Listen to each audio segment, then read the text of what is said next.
eat, sleep, Lynx. Repeat. Boom, let's party!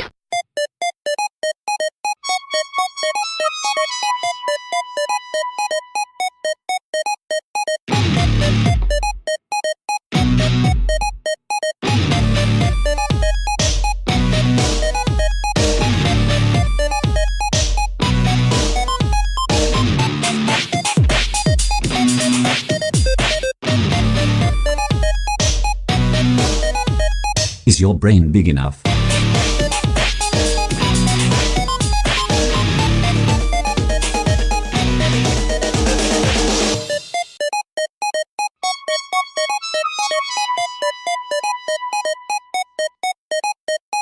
Welcome. This is the Atari Lynx HandyCast. This is interview episode 01 with special guests Chuck Sommerville and Alex Rudis. And here is your moderator for this evening, Mark Little. It is my great pleasure to welcome to the Atari Lynx HandyCast two of the pioneering luminaries, not only in the history of the Atari Lynx console, but in the history of video gaming. And I'm speaking, of course, of none other than Chuck Sommerville, developer and programmer of such classic Lynx games as Blue Lightning, Electro Cop, California Games, and Chips Challenge. But also joining us is one whose fantastic music and sound effects are known and loved by countless Atari Lynx fans, Alex Rudis, musician and sound engineer extraordinaire. And I'd like to welcome you both to the Atari Lynx HandyCast. Thank you so much for joining me tonight. Thanks for inviting me to be on the podcast. I would like to give proper credit where credit's due. On Electric Cop and Blue Lightning, I played a very, very minor role. I wrote some functions that were used. Those games, Blue Lightning, amazing job by Steve Landrum, and Electric Cop, really great work by Greg Omi, who is actually a legend in his own right. Wow. Yeah, I'm, of course, very familiar with those names, and but don't sell yourself short. Because those are great games. And I believe, if I'm not mistaken, Alex, you did some of the music, if not all of the music, on those with Bob Vieira. Is that correct? Yeah, Bob did a lot of the melodic stuff, and I found myself doing a lot more things related to implementing sounds and making the arrangement sound a little bit more interesting. Mm-hmm. But I did get my digs in on some of the music. Right, so. Right. And your list of Lynx games, from what I can see, just on Moby Games, is pretty long. I counted 13 games at least, just on the Lynx that you worked on, either the sound or the music or both. Yeah. It was a cool system to work on. I really enjoyed it a lot. Yeah. Do either of you guys still have a Lynx? Oh, I do. I have two, actually. I've got one right here. I've got two or three. Okay, so that's a 2. That's a Mark 2. And yes, you got a Mark 1 there, and I've got a Mark 2 here. Mine actually is got the McWill screen. I don't know if you guys are familiar with that. Have you heard of that? Yeah, I looked at it on your blog. There's a gentleman in Germany who has come up with a way to easily, somewhat. Oh, there you go. There's the game. Well done. Yeah, I've got mine here too, but I'm waiting. I'm actually got another one on the way that doesn't have the band on the side, so it was a later release, I think. So I'm waiting for that. But the McWill gentleman in Germany has come up with a mod for either the Lynx, the 1 or the 2, that will have a new LCD screen on it, and it works beautifully. It's like night and day. You can also add a VGA output on it if you so desire. So anyway, let's get talking a little bit about Chips Challenge. That's sort of my focus right now, because I'm about to put out an episode of the podcast about the game. And I wanted to start with you, Chuck. Obviously, that's your masterpiece, and or one of them, we'll say. And it's I'm best known for. Right. Even though, I think California Games is pretty well known as well, but my understanding is, at least on the Lynx, you didn't come up with the original design. Is that correct? The original version of California Games was written for the Commodore 64. The Lynx version was actually a port. And I worked on the original Commodore 64 version along with some other programmers. It was a big team effort. And then it was, we hired some other programmers to do a Lynx, I would have to say, interpretation of it. In some ways, some of the events are better, and other events are maybe a little worse. I know a couple of the events were dropped from the original Commodore 64 version. Okay. But Chip's Challenge was one that you came up with early on at your time at Epix. Is that correct? Yes, Chip's Challenge was originally done for the Lynx. It was because the project that I had originally started on the Lynx was canceled due to lack of my being able to actually do it. But we had some more time before the Lynx was, we had to have all the carts ready. We had time before the carts had to be ready to go off the manufacturer. And so I pitched this idea. It was actually a great chance for me because up to that point, for the most part, everything I had written for Epix was not my own design. It was, marketing department wants this, or we think that'll sell. So the Chip's Challenge, I basically was, free to do whatever I wanted to. And I said, hey, let me do this game. And I designed it, and that's how it happened. So it was actually one of the first games at Epix I did that actually came from the heart. Right. Did you come up with a name? Yes, in fact, I did come up with a name. I think we were sitting in a conference meeting, and this idea of Chip's Challenge being kind of the double meaning of the circuit chips that I wanted to put circuit chips in the game for you to collect, and then the name of the guy Chips. I wanted to have it be kind of confusing between what the chips were. But from what I understand, the storyline that was in the manual and on the back of the box is something you didn't necessarily come up with Melinda. No, I did not write that. I think I might have come up with Melinda's name, but this is like 25, 30 years ago. I'm not sure if I came up with her name or not. But Melinda the Mental Marble was just kind of a great name. Yeah, it is. That's a great name. Alex, if I can ask you, how much of the music on Chip's Challenge did you do? Did you do just the levels that you were working on, or do you remember? Yeah, I did. I don't know. I think about 3 or 4 of the level pieces. May have been a 5th one. We, as Chuck said, the game came along kind of late in the dev cycle, right? And so we took some rather odd shots at trying to provide background music. So, as I explained to you earlier, it gave me an opportunity to experiment with things like stuff that would deliberately be composed of little tiny bits that would go in and out of phase. And I actually even installed a transcription of a Lithuanian folk song that I found sheet music from like the on there. But Chip's Challenge was cool because it just gave us this opportunity to dump a whole bunch of just wildly different stuff in, and each level was like literally a different world. Right. So it was just fun from kind of a really kind of just loose, like, let's throw this in here and see if this works kind of a thing. Now, did the 10-week turnaround kind of scare you? Well, 10 weeks is an amazing amount of time, to do something like that. And, I'm famous for saying that it was a 10-week project. I may have had like a 1-week head start on that. I'm not sure the timing on it, but I did do a simple prototype of it on the Apple II in low-res graphics, just to kind of present the idea of the mechanics of it. But the amazing thing, what happened with that, why that actually worked, is since it was so late in the development cycle, there were a whole bunch of programmers that were coming off of other Lynx projects that their product was just in test at that point.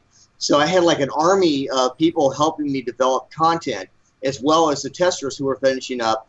They were also available for me as like this army of about 10 testers. So if I had not had all that help of this huge number of people backing me up because they were coming free.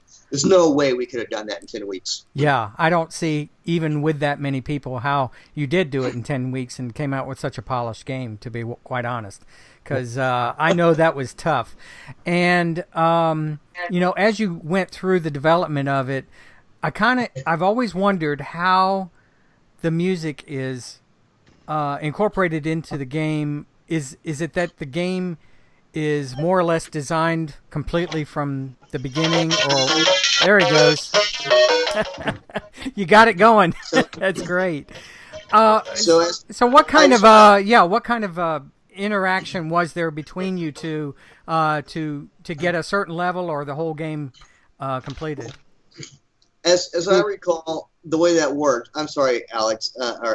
So as I remember the way that worked, I was given a library of tunes. I don't know, maybe about 15 or so. And one was made specifically for the title screen, and there might have been one that was made specifically for the menu screen. And then another was done for the final screen, the EEPROM. And the rest of them were just a bunch of pieces of random music. And I basically put them in a loop and assigned them a modulo 13 or something like that. So they just played in the order and then started again after however many levels they repeated. So I didn't actually match songs to levels because I thought this song played well with that level. Oh, okay. How many different songs were they? I thought super cool about the project. Again, I mean, we were moving so fast that we were just trying to get something out. And even though I couldn't do anything like the generative music or adaptive music that I did in a couple of the Cal Games levels, I did know that Chuck had basically used an algorithm in order to actually array the level music. And that was part of the fun for me, because part of my gig then, obviously, was that I spent part of my time in the test lab playing these builds of Chip's Challenge. And it was always exciting for me to go in there because I wouldn't know. Sometimes I would see the little depaint sketches before they became levels because Chuck was just sitting right across from me. Mm-hmm. But a lot of times I didn't. And so some of my most fun times would be literally 9, 10 o'clock at night. Let's see what the latest build's like. And what I was going in there for is to see what kind of wild juxtapositions there were. And some of them were just, better than if they'd been chosen by people, you know? Yeah. So yeah, synergetic. The whole project felt like that to me. Wow. Have either of you had that kind of synergy feelings since then? On doing any of your projects since then? Not necessarily together, but terrible. For the last 40 years, just this long death march with kind of different inmates alongside of me. Occasionally, I'll reach out to Chuck, kind of wailing in the darkness, and he'll kind of hand me some sort of thing that'll kind of keep me going for a few more years, but it's been terrible. Thank you for asking. Okay. I do want to actually talk about the sound effects for just a moment, if I can. So, Alex, I believe you designed all the sound effects for the game. Is that right? I believe so. Bob knew how to do it, but he was usually kind of focusing on just trying to do Bob ditties because that was what he's really great at. I just want to say that the sound effects that you generated for the game, in retrospect, are just perfect. I mean, I love the sounds of them, and particularly the iconic sound of the teleport. It's just the woo woo woo woo woo sound, just amazing. Well, yes, actually, I think that I found the bit combinations gave me something similar to a Shepard function generator. Mark, this sound thing was the most alien thing I'd ever seen in my life. I remember going to Dave Needle at one point, and he just sort of laughed at me and told me, "Whoa, we did this deliberately because I hate sound." Yes. And Dave Needle did not like sound. Yeah. He hated music specifically. He hated music because Dave Needle, God rest his soul, because he's now passed. Right. But he loathed music in general because whenever he heard music, it broke his concentration. So he would not want. So he made things difficult in the sound chip because he didn't care at all about it. So basically, it's almost like an Atari 2600 sound generation thing. It was really, really primitive. Mm-hmm. So in order to get interesting sounds, and Alex can speak to this, you had to be loading new data into those registers continuously. Oh, wow. Now, this is all in 6502, right? Yes. The assembly, yeah. Sound generator was actually its own hardware, so basically we're just sort of sending instructions out to it to do things. And what it was 4 channels of 12-bit shift register, basically. So if I flipped bit 0, I'd get a narrow pulse width. If I started flipping other bits, if I knew which ones to flip, I could get a richer square wave. But majority of the combinations would just suddenly create waveforms that would have a center frequency that might actually be sub-audio at that clock rate. Wow. And so a lot of what I had to do is I'd have to go in, I'd kind of have to, sometimes I would actually kind of figure out arrays that would then let me know which bits to experiment with. And then sometimes I would just give up and just flip bits and then listen to the results. And I'd rigged up a system where Gowdy had showed me how I could actually assemble a voice because our sound effects editor only let us listen to voice 0, as I recall. So what I would do is I would create a voice, then compile that into the tool as voice 1. So every time I hit the launch button to preview voice 0, it would also play back this script I'd already created for voice for voice 1. And then by doing that, I would be able to kind of A/B things. So it was really, it's as Chuck said, it's very crude, and yet in its own way it's super complex because it was kind of created its own kind of weird sound world, and you could get better sounds than the NES out of it, but you had to go hunting for them.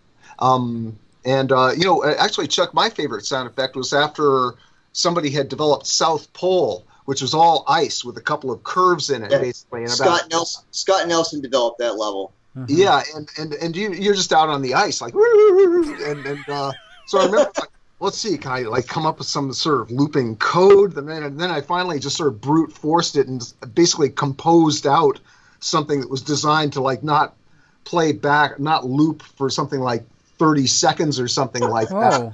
And then on top of that, I kind of went in and agonized and kind of turning little sections of it upside down so it would sound even more random. That would actually, Chuck, that's, I go into South Pole occasionally so I can kind of listen to that one sound effect, go slipping around. That's just amazing. That was Scott's only level. That was Scott's only level. Oh, really? So, yeah. Wow, that's amazing. Chuck, you told me, I remember when you showed me what you were first coming up with on the Apple II, and my recollection was it was a fixed viewport, so it was like no world to scroll around on. You had very simple graphics, but you did actually have your player character able to do things like use the teleporters and stuff. So you had functional levels going. And I remember you telling me about how you were developing around the primal elements, earth, fire, ice, water. Yeah. And that was one of the things that really struck me about this, is that rather than a whole bunch of like marketing all about how we were trying to do some sort of like rescue the princess thing, here's this concept that to my mind was stripped down about as far as you could take it.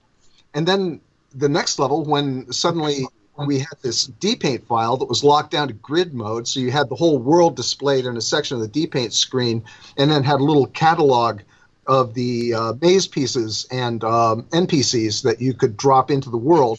And then, most amazingly, just hand the dpaint file off, because as I recall, your upper left pixels, Chuck, you'd actually loaded in IDs or done something to palette. Yeah. You could read those. I've heard you mention this before in another interview, Chuck. What were they, like coordinates? Let me talk about that a little bit. So right. This method of designing maps like that was developed by John Loop when he did the Gauntlet game. Mm-hmm.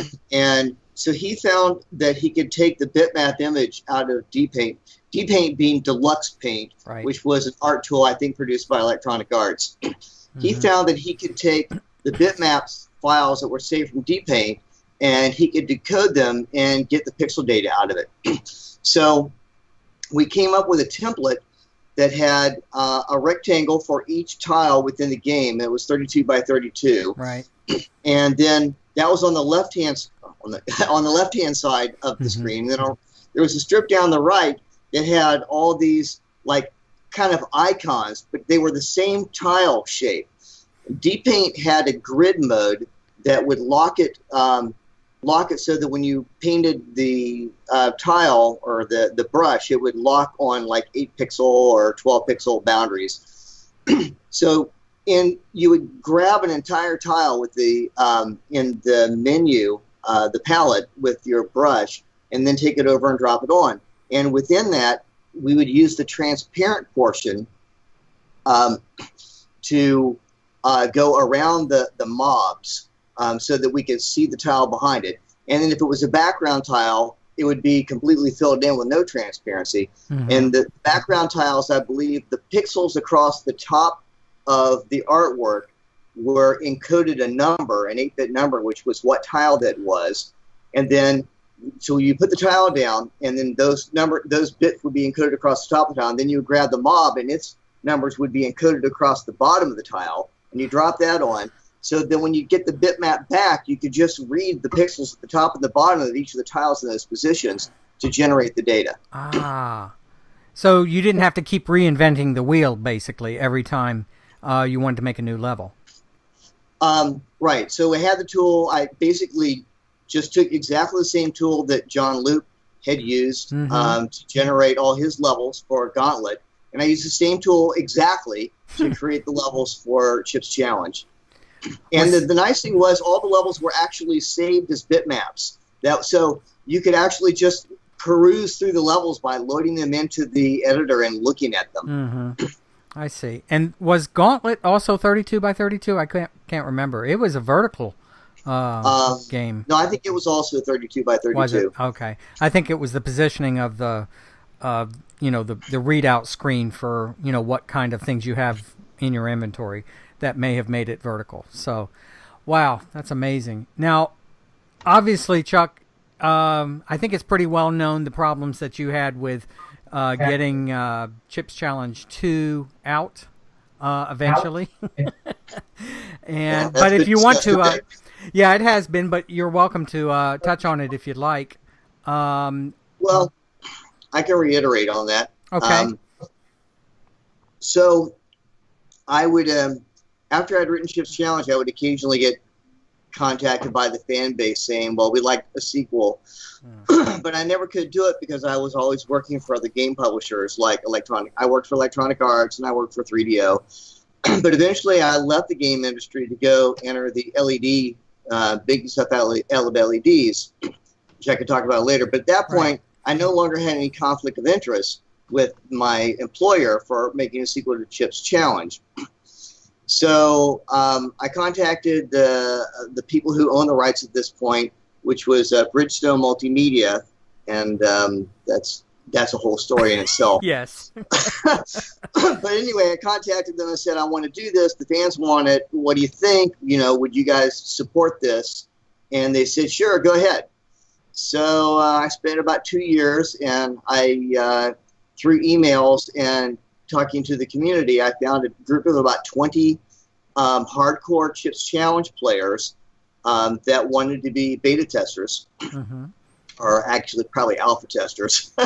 Yeah. And I compiled a copy of the game for each one of them that had their name encoded in the game.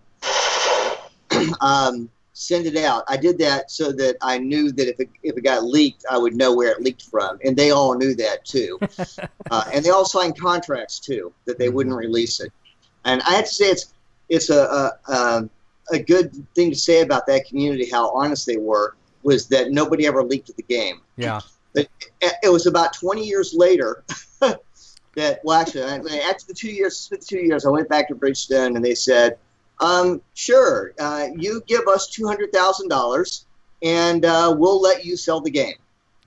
And I'm like, that's really not what I had in mind. That's not how it works, is it? Yeah. Well, they weren't actually game publishers, so they didn't really understand it. So anyway, so the thing sat dormant for like about 20 years. And every few years I get a contact. Somebody would contact me and say, we'd like to put Chip's Challenge on the iPhone or something like that. And I said, great, go contact Bridgestone and see what they say. And then they would always come back and say, yeah, see what your problem is. But anyway, what happened was, I don't know, 5 to 8 years ago, I don't remember how, it's been a long time ago, I got contacted by this guy named Barn Cleve out of London. And he said, I want to put Chips Challenge on the iPhone, and I got venture capital. And I go, like, well, this first person who said he's got venture capital. I said, okay, well, go talk to these guys and see what they say. And he comes back and says, yeah, I see the problem. He said, how about we do this? Let's make a game that's very much like Chips Challenge, and we'll give it a new name. And then in the description, we can say, from the designer of Chips Challenge, so that when they do a search for Chips Challenge, they'll find it. And I thought, well, that's a really cool idea.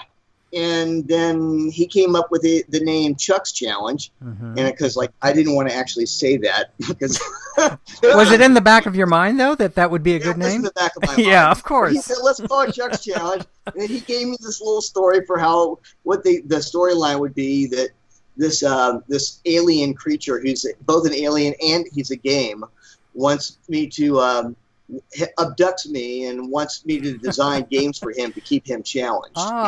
So there's this storyline in Chuck's Challenge. I'm sitting on the beach in Hawaii and I get abducted by an alien, and then I'm doomed to design game levels for him, and that's the levels that you play. So I actually appear in my own game. It's really interesting. That's great. That is great. But anyway, so Barnes started lobbying with Bridgestone to release Chips Challenge 2 because, of course, he's my business partner now, and he knows about the game. So he, after 5 years of going after it with them, they finally agreed because he said, "Look, it's been 25 years. Nobody's going to care for the 50-year anniversary. Why don't we do something for the 25-year anniversary of this game? Let us release it. You're not doing anything with this title." Yeah. So finally they agreed, and we gave them a very generous profit sharing that I can't talk about. Of course. But anyway, so Chips Challenge 2 was eventually released, and again, I have to say kudos to the fans because nobody released it, and nobody got to see it except those few people before it was released. Wow, and it was in hiding for 20 years, you think? Yeah, about 20 years. Wow. Well, no, probably about 15. I mean, there was a bit of it was probably 20 years. Yeah, I would say probably about 20 years because it was probably about 5 years after Chips Challenge came out that I finished Chips Challenge 2. So it was basically shelved for about 20 years. Okay, great. From the time it was finished to the time it was released. Okay, I see. Alex, if you don't mind, I'd like to ask you about a couple of other games that you've done the music for, and you've done a lot. Do you have a favorite, by the way? What's he got up there? Yeah, the Mandelbrot set. Oh, the Mandelbrot inside Chips Challenge. I kind of want to ask Chuck about that a little later. That was Steve Landrum, by the way. Oh, it was? Okay. That's right, yeah. All right. Do you have a favorite game that you worked on when you were working with Lynx Games, Alex? Well, that's a good question. One that you remember fondly, maybe, or you just liked how the music or the sound came out? Well, I'm here talking to you about this one. I mean, obviously, the one people like to talk about is Clax. That's...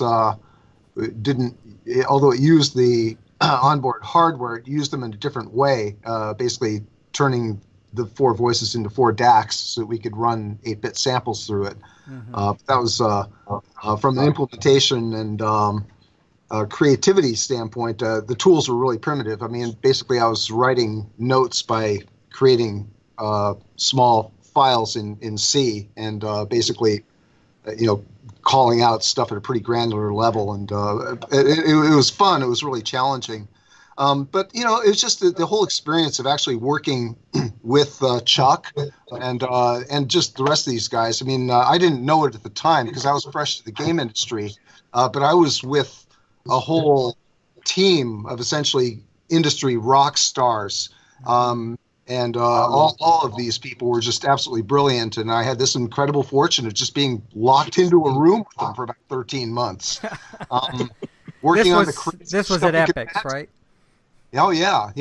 Now after Epix, you were still doing games for the Lynx with Atari, I assume. Yeah, I went through kind of an interesting experience and wound up kind of holding an office in there, but I wasn't really a full-time employee. It was just they couldn't find anybody to work on audio for the thing.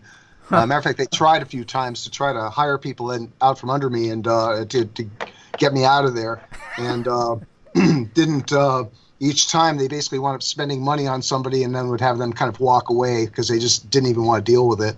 But I wound up doing a lot of interesting stuff because I spent part of my time talking to outside developers on the phone and holding hands and trying to, fortunately the dev tools were some of the best I've ever encountered. So we didn't have too much real, there was no really crazy excitement like, cryptic, you have to reboot 3 times and then, try this and hope for your best.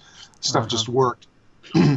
But the Atari time was interesting, but it was different. The time I was at Epix, it was a lot more of a creative environment, but the time I was at Atari, we got stuff out the door, but it was very much like punch the clock, come in, get the stuff done. Right. Now, since you both have your Lynx with you, are these Lynxes that you've had since back in the day, or are these replacements? Do you know? This one, I believe, was one that we bought from my mother-in-law, and then when she died, I inherited it. I see. I do have one of my original Lynxes. I have 1 or 2 of the original Model 1s. Mm-hmm. I have a fun story to tell, though, about one of those original Model 1s. Sure. That just happened just this year. I think it was this year. It started last year. A friend of mine, you may have heard this story, a young mother, a young girl who's just starting out a new family. She's, got a new baby. She was pregnant at the time. She was like nesting, like getting ready and cleaning out, and she found this old Lynx. And she knew that I was into this kind of stuff. And she said, "Do you want this?" And I said, "I would be happy to take that Lynx from you." So then I decided, I think I can do something really cool with this. So I put it up for auction and saying that I would autograph the Lynx and a Chips Challenge cartridge and a California Games cartridge, and that the proceeds would go back to the young mother. And I was able to sell that Lynx with those signatures for, I think, over $500. I remember that. That was 3-4 months ago, maybe, I think. Something like that, yeah. And I got to bid on that, but I got outbid. But it was for a good cause, so I didn't mind. Yeah, I think she said she put that money into like a future college fund. Good. So that's great. That is a great story. Wow. How about yours, Alex? Is that your original Lynx from 1989? Actually, all my stuff got stolen from me. Oh, no. But, this was one that I purchased at Game Dude in North Hollywood. Okay. And that's a Model 1, right? Indeed. Yeah. Wow. I don't have a Model 1. Great hardware, by the way. I mean, they're really, if you ever, I mean, is yours a 2 or a 1 or? I didn't even ask, Mark. Mine. It's a 2. I've got 2 of them, actually. But this is the only one that has the McWill screen mod done to it. Okay. And it's hard to see in the screen, but it's just a very bright and clear screen. There's no scan lines or anything. It's really nice. Awesome. But I have 2 of them. Well, these were really expensive to build. Like one thing I know is that they had to, underneath this gray paint, they're actually chromed so that they could be shielded. But that was like, I think that cost something like $10 or $15 per unit. Wow. To that one step. So these things were definitely lost leaders. They also have other features, like the power supply is actually on its own discrete board on them. So for repairing it, as long as we can get through whole components and things, I mean, it's these are pretty cool little devices. The 2s are not bad either, but these are just it's just I'll never forget, like when I first got brought into this cult, I was told that this thing was going to ship for $99, and at that time a Casio television set with an LCD screen was $239, you know? Right. And so I was like, wow, you guys are going to sell, like, you're going to give the consumers a combination of a Commodore 64 and an Amiga, and it's going to be battery powered, and it's going to have a screen on it. You're going to offer that for $100, huh? But they did, you know. But I mean, that's how the industry does this sort of thing. Sometimes the hardware platform goes out, and really the idea is that they got to do sell-through by selling the software product that runs on it. Right. So they'll sell these things at a loss.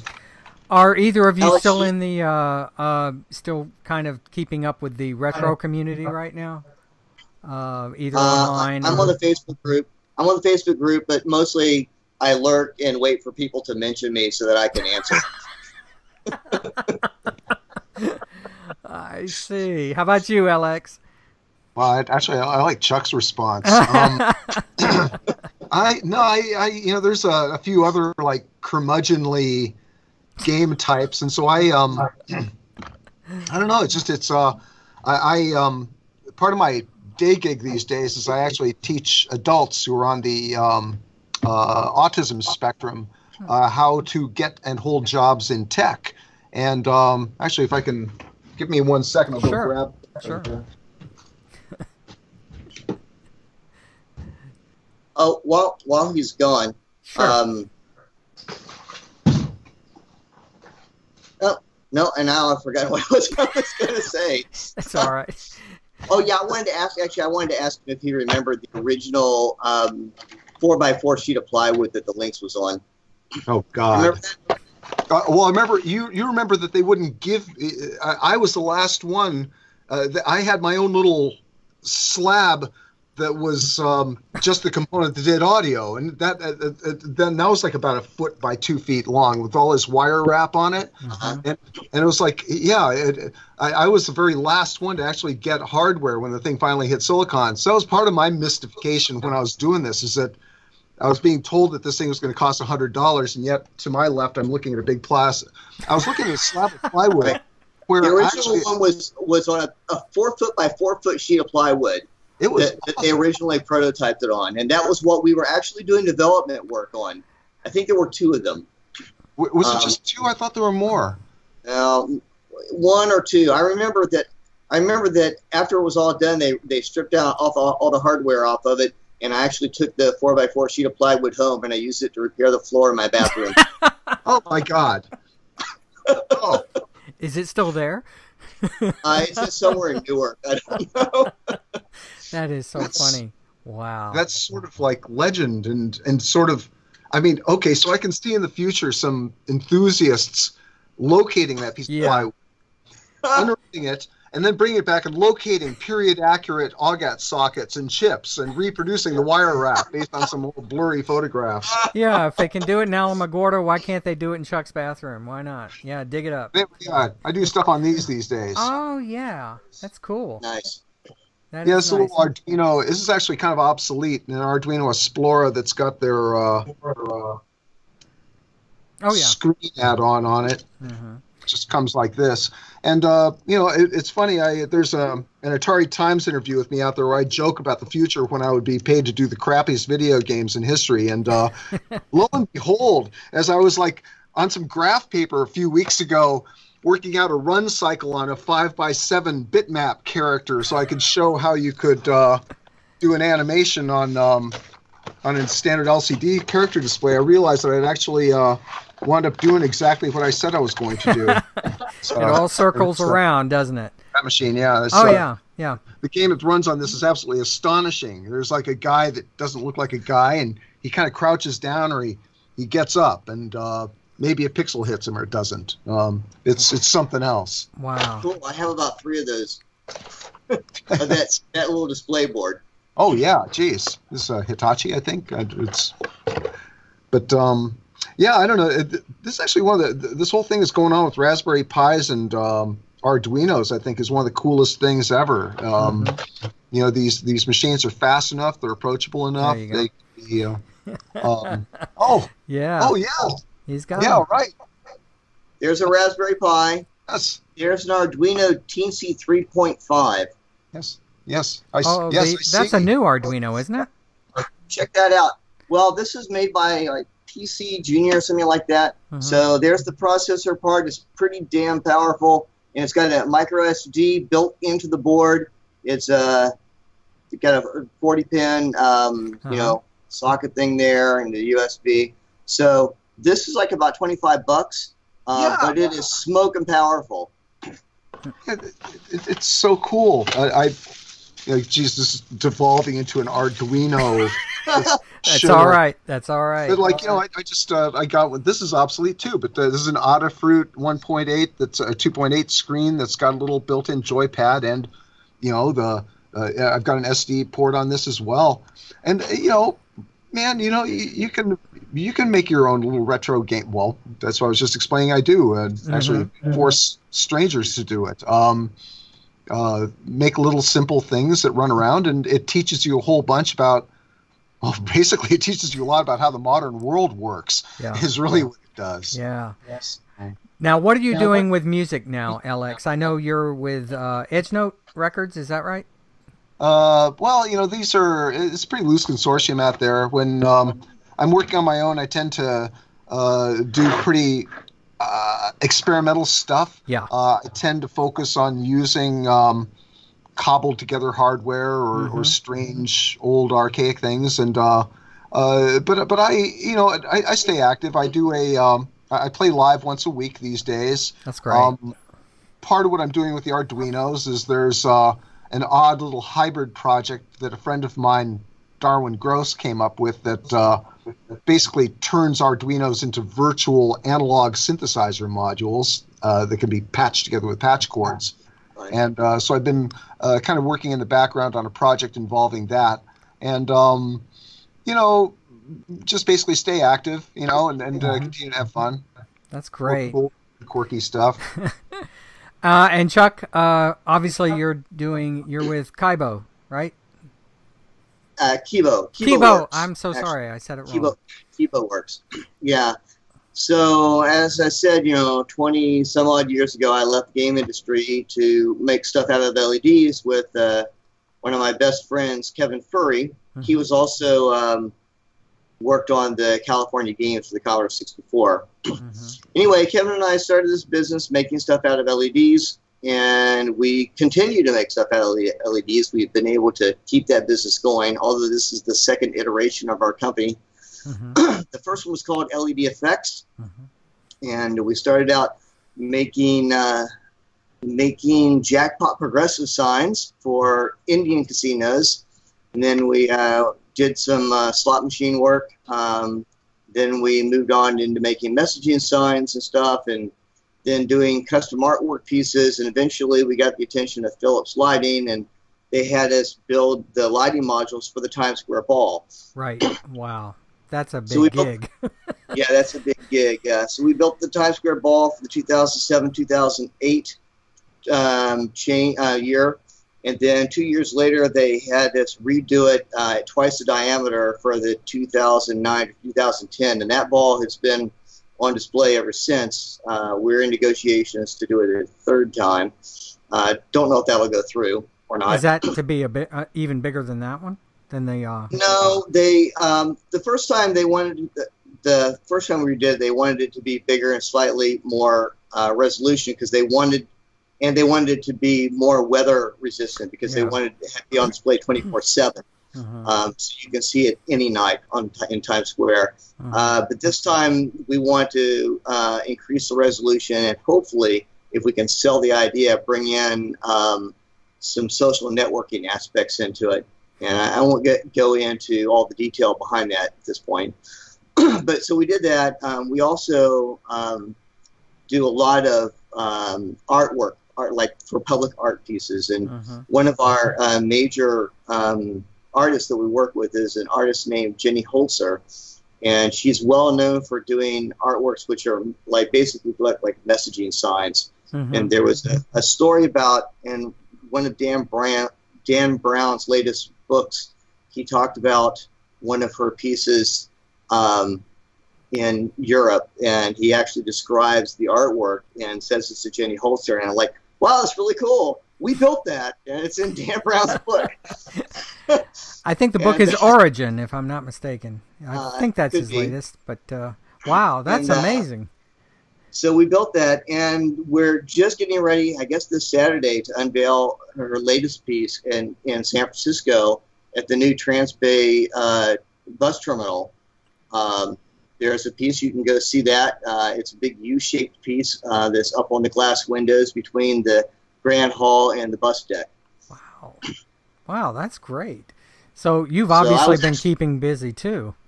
Yeah, I was actually pretty excited to hear that my friend and also fellow Epix reject. Reject? Is that what you said? Not reject. Fellow Epix employee Arthur Koch. Oh yeah, artist. Yeah, Art Koch. He is actually also He's been doing murals lately, and he has a mural also at the Transbay terminal that is going to be. I guess he just finished it. So his art piece is right there, the same place with the one that I just finished. So I'm pretty excited about that. That is neat. Wow. That's just great. Let's see. Going back to the Chips Challenge, I understand that you had mentioned in one of your interviews, Chuck, that the new Mini 64 was in talks with you about getting either Chips Challenge or Chips Challenge 2 onto a future iteration of that machine. Have you heard anything more since that interview? I don't know much about that. If it's anything, it would only be, of course, the Commodore 64 version of Chips Challenge, right? Which I will say is a subpar version. Right. The Lynx version is still the best in my opinion, but Chips Challenge 2 is a good close second. Yeah. But yeah, the Commodore 64 version, of course, has a limited number of sprites and limited graphics capabilities, but that would be the one they would put on. And I do believe that my partner, Barn Cleve, who worked with me on Chuck's Challenge and the release of Chips Challenge 2, actually has been talking with the people on the Mini 64 project. He actually knows them. So I think he may have a handle on that. Okay, great. Last question for both of you. Do you have anything you would like to say to the Retro Lynx community right now? That, words of wisdom, questions about insanity, that kind of thing. Either one of you. I'll say thanks for keeping the history alive. The stuff is still fun, even though it's old, and I'm really glad you guys recognize that. Okay, thank you, Chuck. And how about you, Alex? I'd say the same thing. When I first encountered this and,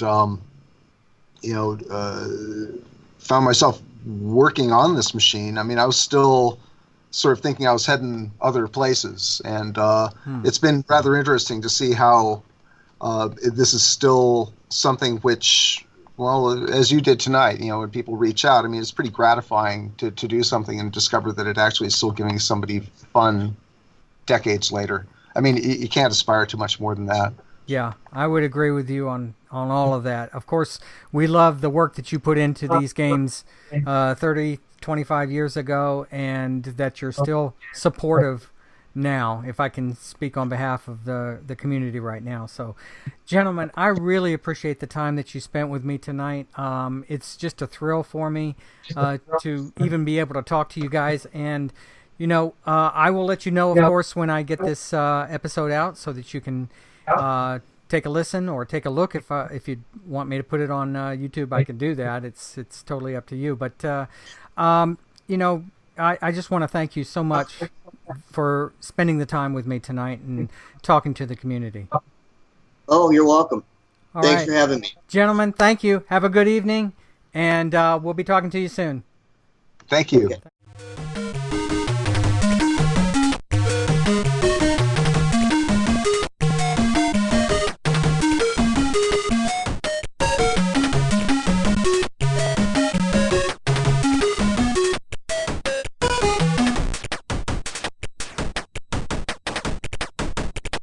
Leaving so soon?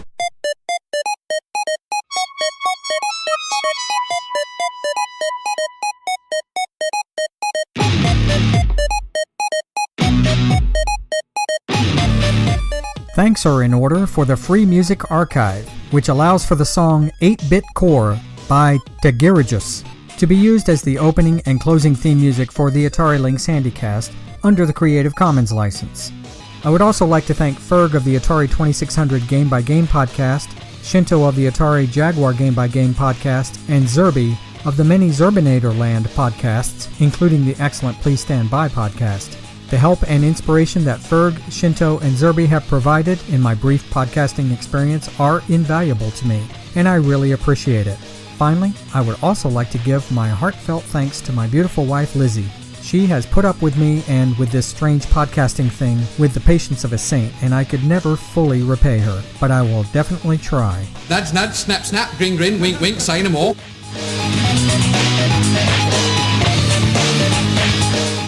The Atari Lynx HandyCast is a proud member of the Throwback Network. You can listen to all of the great retro-themed podcasts on the network, including this one, by visiting throwbacknetwork.net.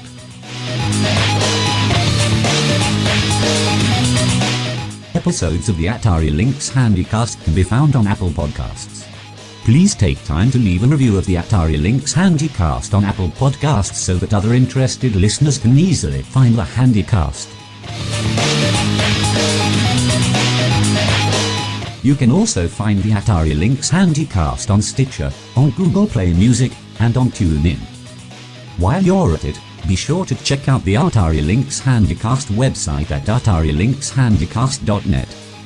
All of the episodes can be found there, including show notes and a list of upcoming episodes. And you can visit the Atari Lynx HandyCast blog page at atarilynxhandycast.blogspot.com. Also, you can subscribe to the Atari Lynx HandyCast on Facebook by visiting facebook.com/Atari Lynx HandyCast. And you can follow the Atari Lynx HandyCast on Twitter. Just search on Twitter for Lynx HandyCast. Finally, you can send Mark Little an email and let him know what you think about any episode of the Atari Lynx HandyCast. You can also provide your own feedback about any Atari Lynx games. And you can even suggest future topics or possible interview subjects for future episodes. Or you can just simply say, hi. Just write to him at mark@atarilynxhandycast.net. Thank you for listening to this episode of the Atari Lynx HandyCast. This is Montague Havisham, wishing you a good evening.